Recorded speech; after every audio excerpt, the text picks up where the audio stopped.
Hello everybody and welcome back to my channel. My name is Ashley Linnies and I make videos on motivation and spirituality, blending those two energies together so that you can get the best benefit out of it. Today's video is on how and why you should stand guard at the door of your mind so that you don't let every single thing in, which will stop you from being a people pleaser. It will stop you from being easily manipulated, and it will bring more of your own self-confidence into your aura. So let's get started. There is a book called The 4 Agreements that really taught me about this. And in that book, it explains that most people have an open mind, which is good. I'm not saying, and the book also wasn't saying to be closed-minded. Rather, keep your mind open, but before you allow a thought to just go right into your brain, place a security guard at the front of your mind. Allow the security guard to talk to this new thought. So for example, if someone were to tell you that you're a shy person and you don't have a security guard at the door of your mind, what do you think is going to happen? What's going to happen is you're going to let that thought come into your brain. You're going to let people tell you who you are. And then if you let people tell you who you are, you will become that person. So when you have a little guard, you stand guard at the door of your mind, you stop thoughts from coming in and taking control over you. You can appreciate that somebody has that kind of an observation. You can appreciate that at that moment, maybe that's how you were being in reality and that's how it was for that other person. But in order for you to take control of your life and stop yourself from brainwashing, stand guard at the door of your mind. Now, I studied political science with a specialization in international relations, and I took a class called political manipulation. And in that class, we learned about how the public can get manipulated into thinking things, into believing in policy, into believing in leaders who are actually narcissists. The way that this operates is they keep their mind completely open. You're allowed to be open-minded, but there was this like 5-step process, and if anyone requests it in the comments below, I could find those notes and literally tell you guys exactly how this operates, because that class was honestly mind-blowing to see how easy people allow their minds to be open, how easy they allow things to enter into their brain and allow the public and society and world leaders to literally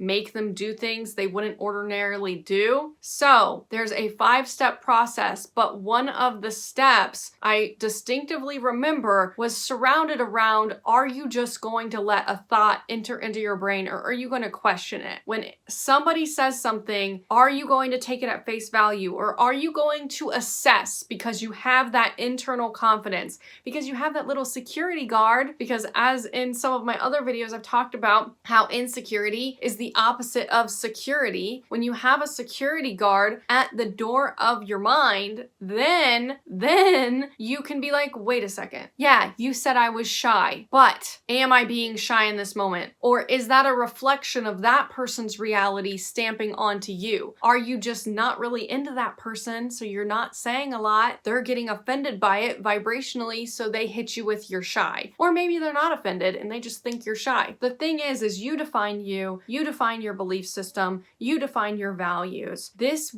reality can be seen as a dream. And in the book, The 4 Agreements, they talk about how reality is a dream. And so many people are moving through it, dreaming. Like when you're sleeping and you're not having a lucid dream, the dream is controlling you. You're going through the motions, wild things are happening. Like the other day, I literally dreamed that I was like in a ball pit. I don't even know why, but I was allowing the dream to create for me. Now, when you stand guard at the door of your mind and you assess everything you hear, but not with a way that is going to come off like standoffish or something like that. That's not what I'm trying to relay, because I am an extremely open-minded person. I'm an ENTP, as I keep talking about in all of my videos. I think of endless possibilities. I love new ideas. I love to talk about different concepts and different ideas. And because I am like this, I really had to learn how not to let everything in, because now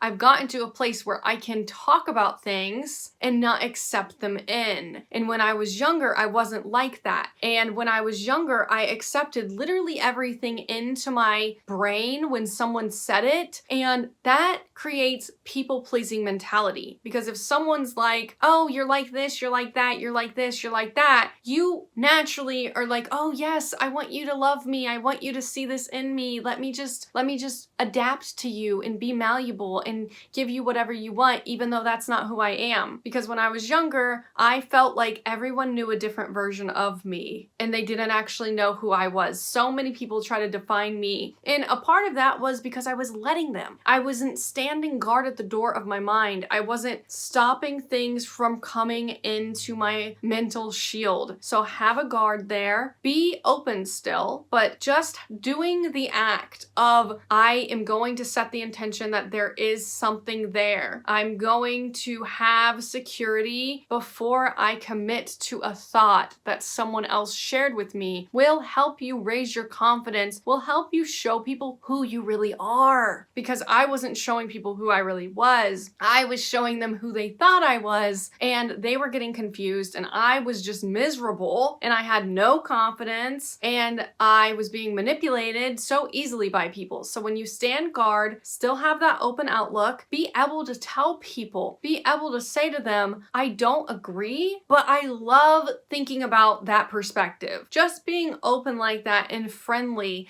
and being able to communicate in discourse, looking at it through different angles, but ultimately at the end of the day, you anchor yourself in having this security guard, having this filter between you and the world. Because what happens if you don't have this filter, you have to unlearn. You have to go back and you have to reassess. Wait a minute, where'd that thought come from? Wait a minute, was that my original idea? And then you have to do more spiritual work, more motivational work, more charismatic work, self-help work, all of that jazz to get your brain back to where it needs to be. So if you like this video and got something out of it, give this video a like so more people can find it.